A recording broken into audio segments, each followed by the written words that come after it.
J'ai pas. Du coup, bon, bah voilà, moi c'est Marie Enfant et je suis sur la fin de mon master en sciences cognitives de l'IDMC, donc à Nancy. Les cours viennent tout juste de se finir la semaine dernière. Et donc là, c'est la période de stage qui commence. Donc voilà, je vais vous présenter le master, mais surtout mes ressentis personnels. Je vais plutôt évoquer ça d'un point de vue personnel. Du coup, je sais pas s'il y a un flash qui est passé. Je sais pas s'il y a beaucoup de gens d'autres endroits que Lyon, mais je vais surtout parler en tout cas pour mon point de vue d'étudiant de licence de Lyon. Déjà car c'est organisé par Estigma, donc voilà. Et aussi parce que comme c'est là-bas que j'ai fait ma licence, je parle de ce que je connais.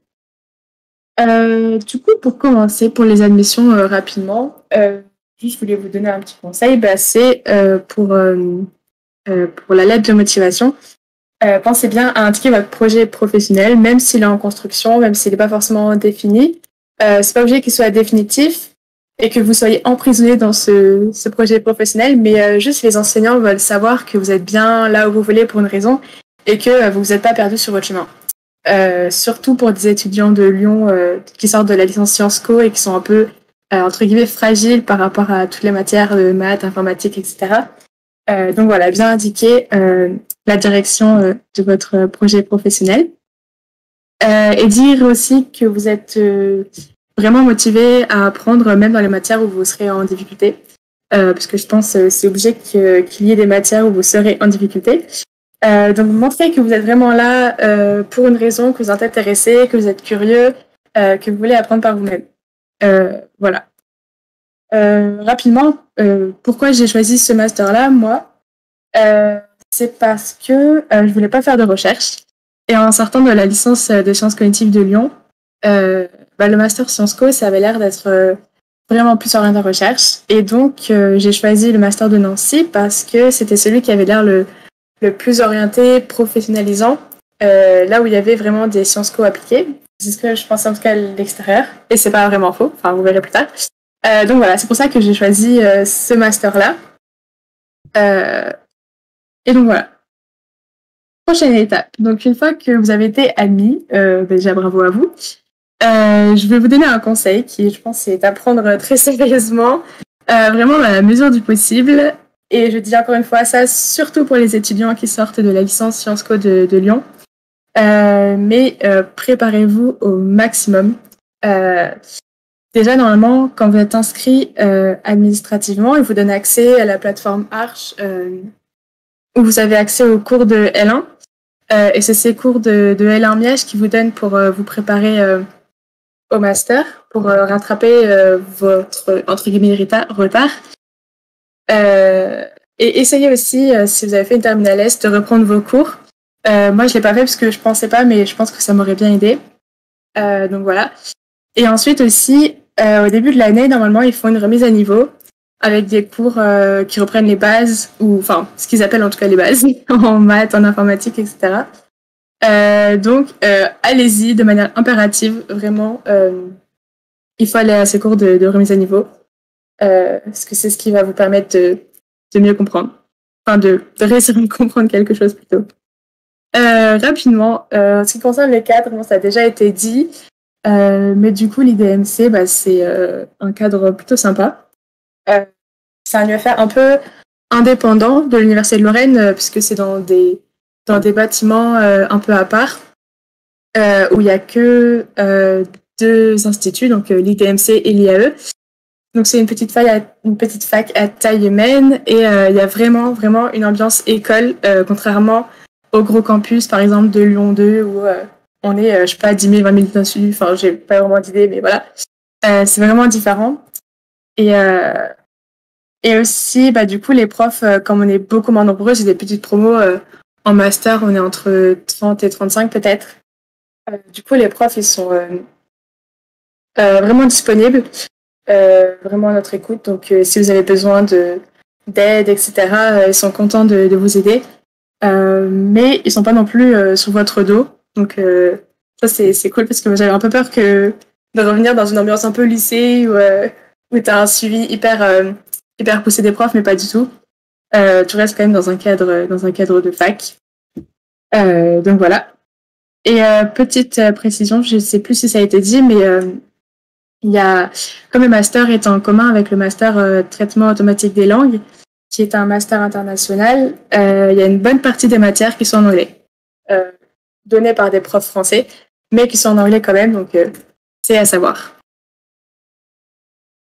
Pour l'évaluation, parce que c'est important quand même, il faut savoir que il y a quelques examens sur table, mais vraiment pas beaucoup. Pour la plupart des matières, il faudra faire des projets et le plus souvent en groupe.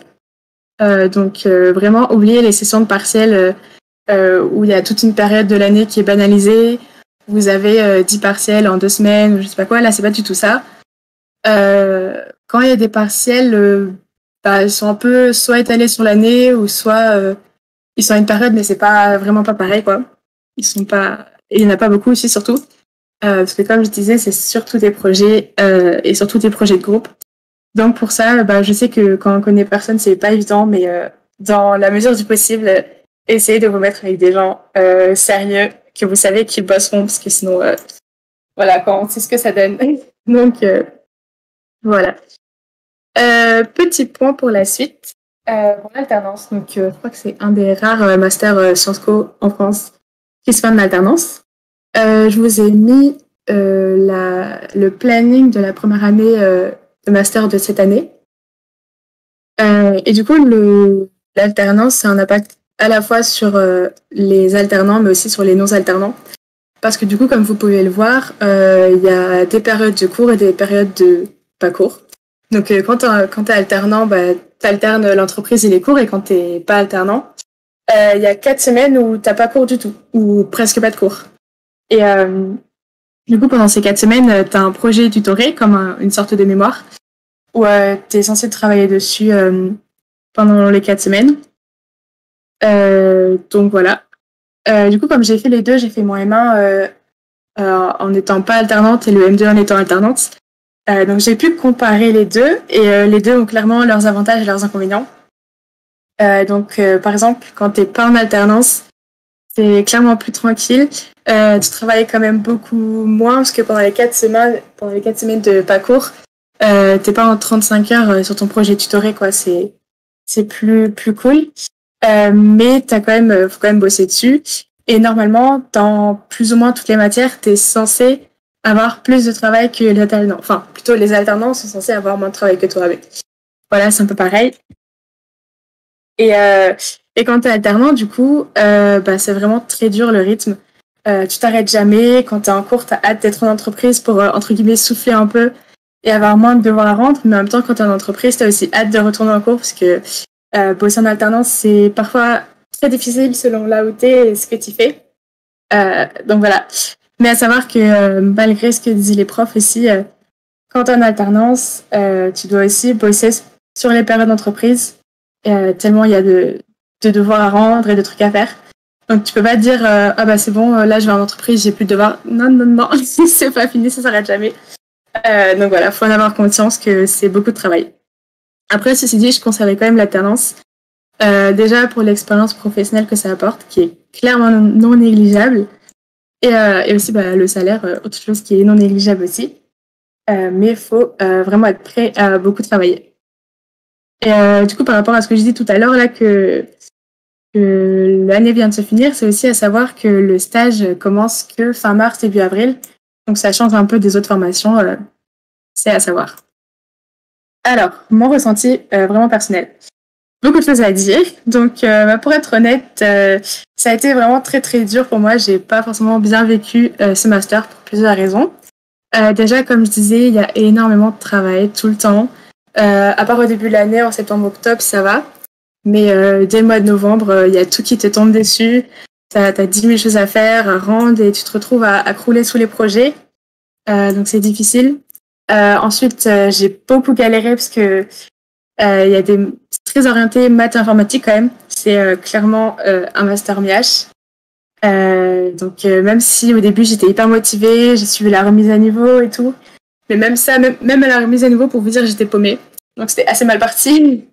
Donc je vous laisse imaginer pour la suite du master pendant 2 ans, ça a été une horreur. Voilà, je comprenais rien. D'ailleurs, autre point, les matières, il y avait des matières difficiles, même en dehors des maths et de l'info. et des matières pour lesquelles c'était difficile même pour les gens qui avaient fait leur licence MIH à Nancy. Donc vraiment, c'était hyper difficile. Et du coup, avec tout ça, c'était très dur. Non seulement tu es surchargé de travail, mais en plus, vraiment, il y a littéralement la moitié des matières où je comprenais pas un seul mot. Donc, c'était sportif. Donc, globalement, ça a été une expérience plutôt négative pour moi. Mais il faut quand même souligner qu'il y a eu des cours vachement intéressants que j'ai beaucoup appréciés. Et pour ces cours-là, d'ailleurs, je ne regrette pas d'avoir fait ce master. Donc maintenant, en ce qui concerne des avis plus généraux et moins personnels, donc c'est un master qui est très, très, très diversifié. De l'IA, la psycho, en passant par la création de jeux sur Unity, la conception pédagogique, de la fouille des données, du web, vraiment très varié. Donc toute la richesse des Sciences Co. Et perso, je trouve que c'est même trop diversifié et qu'on voit trop de trucs différents, mais en surface. Et du coup, on est expert de rien. Et ça, d'ailleurs, je me rappelle, c'était quelque chose qu'on m'avait dit quand j'étais à votre place et que je cherchais un master. On m'avait dit exactement ces mots-là. Et moi, je m'étais dit, bon, ok. Et puis finalement, maintenant que j'ai pu l'expérimenter par moi-même, c'est exactement ça, en fait. On a l'impression de rien savoir et, en tout cas, pas assez pour être embauché en entreprise. Et en réalité, c'est faux. La force des Sciences Co, comme on le dit, en tout cas, c'est qu'on a un peu des couteaux suisses, entre guillemets. On sait faire plein de choses et donc on est très utile en entreprise. On nous dit qu'on a des profils ingénieurs et qu'on acquiert plutôt une manière de penser et de résoudre des problèmes plutôt que des compétences spécifiques. Donc voilà. Très rapidement, pour les débouchés, je vous ai remis ceux qu'il y a sur le site. Mais je voulais juste vous dire que, en réalité, comme je disais, en fait, comme c'est une formation très multidisciplinaire, on a un peu des couteaux suisses, passe-partout. Donc, il y a beaucoup plus de débouchés que ce qui est marqué ici. Donc, par exemple, pour avoir quelques idées, il y en a qui font de leur start-up, d'autres qui font de la com ou du marketing, de l'administration, qui travaillent dans la fonction publique, par exemple à l'INSEE. Vraiment plein de choses. Et d'ailleurs, il y a 2-3 ans, l'association ECOS, qui est l'asso des Sciences Co de Nancy, a fait un registre des alumni du master. Donc, si vous êtes intéressé, vous pouvez me contacter. Il y a mon mail dans la slide après. Et je vous l'enverrai. Voilà, je vous l'enverrai. Et donc, pour finir, voilà, pour la petite conclusion générale, perso, je ne regrette pas d'avoir fait ce master, même si ça a été hyper dur et ça m'a mis à rude épreuve. Il y a quand même des matières qui étaient super cool et surtout, je pense que j'aurais pas forcément pu trouver mieux ailleurs. J'ai réussi du coup à en tirer des choses et ça m'a donné un aperçu de certains métiers dont j'aurais jamais eu idée quand j'étais en formation à Lyon, comme par exemple l'ingénierie pédagogique, la gamification, ce genre de choses. Du coup, je suis très contente de l'avoir fait et d'avoir vu autre chose aussi, parce qu'il y a des compétences que j'ai pu avoir à Lyon et qui étaient complémentaires de celles du master de Nancy. Donc au final, je regrette pas ce choix. Donc pour le petit mot de la fin, je vous dirais, croyez en vous, surtout ayez un projet en tête, travaillez régulièrement et surtout bon courage. Voilà, j'ai fini et dans les temps, heureusement. Merci beaucoup, Marie, c'était super clair et je pense que ton expérience va aider beaucoup de gens du coup. Du coup, on a quelques questions pour toi. Par exemple, on a Aurore, je crois, qui demande est-ce que tu penses qu'un bon niveau en info et maths en L1 MIH suffit si elle arrête MIH pour la L2 et la L3? Alors ça suffit, oui. Je pense que comme moi, en fait, je suis partie de pas du tout de MIH, j'y suis arrivée, donc je pense que tu y arriveras. Après, je pense que comme moi, forcément, tu auras quelques difficultés, tu auras des choses à rattraper. Donc je pense que c'est possible, oui, mais non sans difficulté. Ok. J'espère que ça t'aura aidé, Aurore. Et il y a Lucas qui nous demande si c'est pas indiscret, quel débouché t'as choisi après ton master à l'ITMC? Ouais. Alors je suis pas encore très au clair pour le coup pour mon projet professionnel. Là, je suis en alternance, je fais de l'UX design, de la gamification, ce genre de choses. Et je pense peut-être m'orienter après dans la conception pédagogique, ce genre de choses. Ok, merci beaucoup. En tout cas, c'était super cool. Et pour ceux qui auraient des questions ou les questions peut-être qu'on n'a pas le temps auxquelles on n'a pas le temps de répondre, je pense que Marie, tu seras contente d'y répondre dans la foire aux questions. Bien Merci sûr. à toi en tout cas.